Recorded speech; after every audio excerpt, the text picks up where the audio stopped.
નમસ્કાર દર્શક મિત્રો, @ગુજરાતમાં આપનું સ્વાગત છે। એવું કહેવાય છે કે માતા લક્ષ્મીની પૂજા કરવાથી વ્યક્તિને લાભ થાય છે। કહેવાય છે કે જેના પર માતા લક્ષ્મીની કૃપા રહે છે તેને પોતાના જીવનમાં ક્યારેય પણ પૈસાની તંગી નથી રહેતી।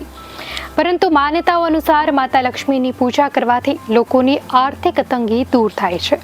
માતા લક્ષ્મીના ભારતમાં ઘણા પ્રાચીન અને પ્રસિદ્ધ મંદિરો આવેલા છે। એક મંદિર તો એવું પણ છે કે જે 800 વર્ષ જૂનું છે। શું છે આ મંદિરની વિશેષતા અને માન્યતાઓ, આવો જાણીએ। માતા લક્ષ્મીનું આ દુર્લભ મંદિર લખની દેવી મંદિરના રૂપે ઓળખવામાં આવે છે। તેમાં લખની શબ્દ માતા લક્ષ્મીના નામથી જ આવ્યો છે। આ મંદિર છત્તીસગઢના બિલાસપુરથી લગભગ 25 કિલોમીટર દૂર આવેલું છે। આ મંદિર જે પહાડો પર સ્થિત છે તેને લક્ષ્મીધામ પર્વત, વરાહ પર્વત અને ઇગ્બીરા પર્વતના નામથી ઓળખવામાં આવે છે। આ મંદિરનું નિર્માણ રાજા રત્નદેવ તૃતીયાના રાજાએ કર્યું હતું।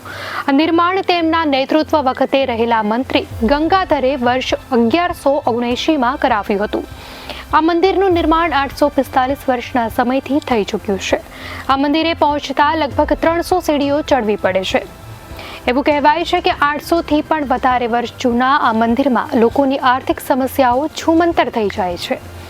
લખની માતાનું આ મંદિર ખૂબ જ જૂનું હોવાની સાથે જ લોકપ્રિય પણ છે। આ મંદિર સાથે જોડાયેલી એક કહાની અનુસાર જ્યારે વર્ષ 1178માં રાજા રત્નદેવ તૃતીયાએ ગાદી સંભાળી તો તે સમયે દુષ્કાળ, મહામારી અને દરિદ્રતા ફેલાઈ હતી।